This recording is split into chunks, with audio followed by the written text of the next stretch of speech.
Hey, congratulations on your new Muppet Snowman.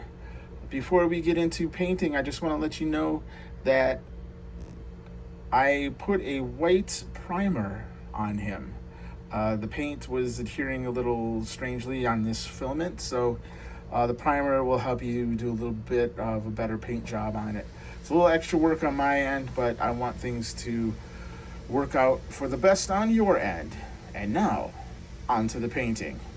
So, the look we're looking for is this, which is, it's really simple. It's just black dots, for the coal, red, orange nose, and then red tongue, and then inside of his mouth, we're just going to do like a really light blue color, and then on the arms, we're just going to give it another color, a darker color of brown, just to give it a little bit of depth and kind of bring that grain out.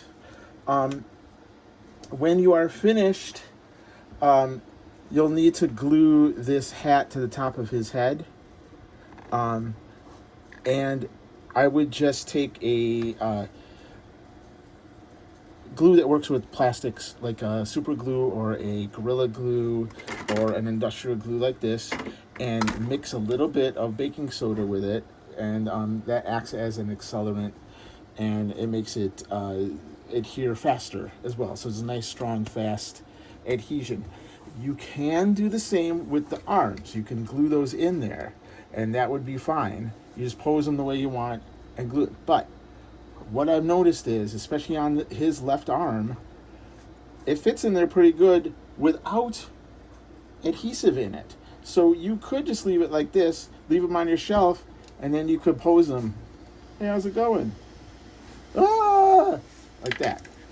So anyways, we're going to start with him, and let's just do his black stuff real quick, which would be just these 5 little bits of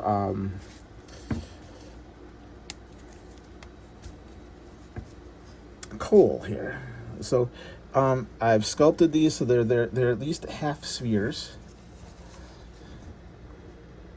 Real easy to get around that thing with your brush pen.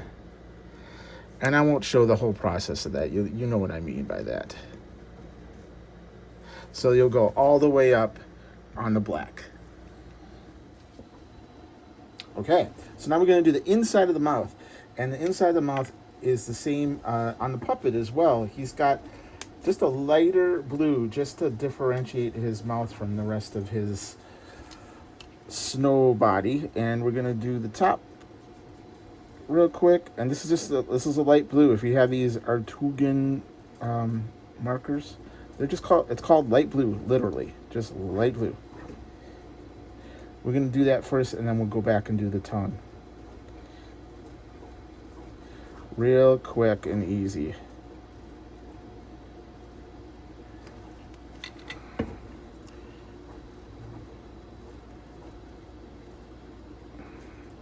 And we're just coming out just to the edge of the mouth there.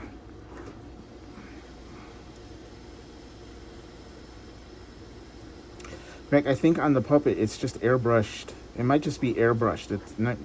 Might not even be a separate piece of fabric or material for the mouth plate. It might just be airbrushed on there, so it has kind of a soft look to it. Just like that. And once that dries, you can paint the tongue red. So I'm just going to let that dry for a second.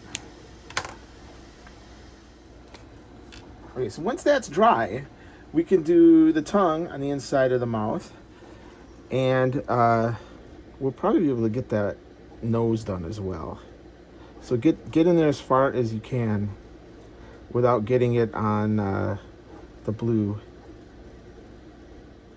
Okay, so while you've got stuff drying on him, if you're working on the little buttons or his mouth or whatever, you could be grabbing these brown pieces and giving them a wash. And I'm just going to use like a raw umber and make it a bit muddy, and then be quite generous with it and just give it a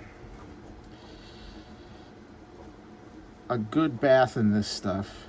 And what that does is that darker paint gets down into the inside the grain, and it gives you a little bit of variation on the colors. Makes it look a bit more stick-like and less like just a chunk of brown plastic. It just kind of elevates the look of it a little bit more. Now you have there are two arms on him, and I know that they look similar at first glance, but the one that has these two like nodules coming out on his forearm, on his bicep, I guess, that's his left arm, if you want to be completely accurate with it.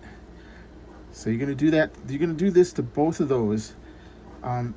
There's no real science to it. You're just kind of, a little darker here, a little lighter there, a little more paint there, a little less paint there. It's kind of random. Let that dry before you put it inside of that snowman shoulder there. And you can do the same thing to the hat. He kind of wears the same hat that Fozzie wears.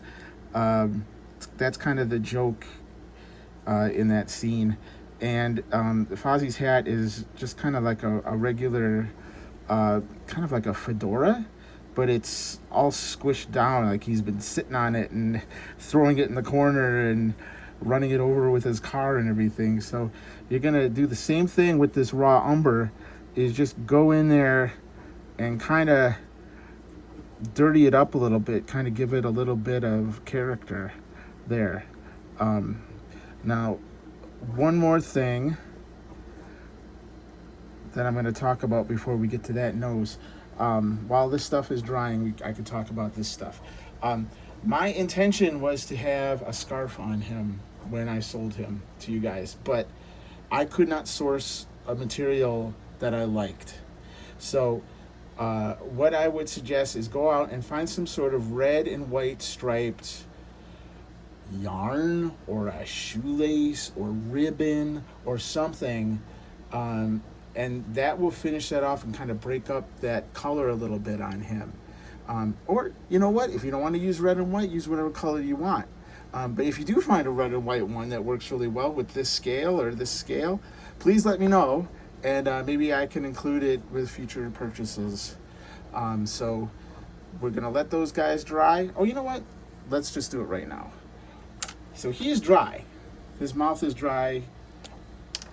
His tongue is dry. His little black bits are dry. So now we're just gonna hit this with an orange. Simple enough. Just go right up there.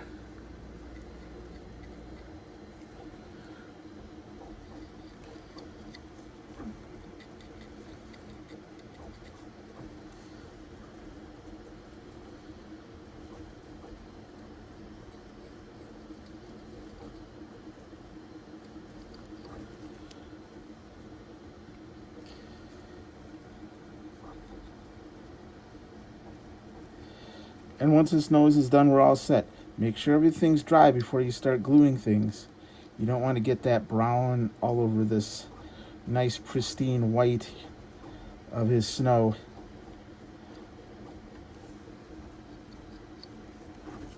And that's about it. We just built ourselves a Muppet Snowman.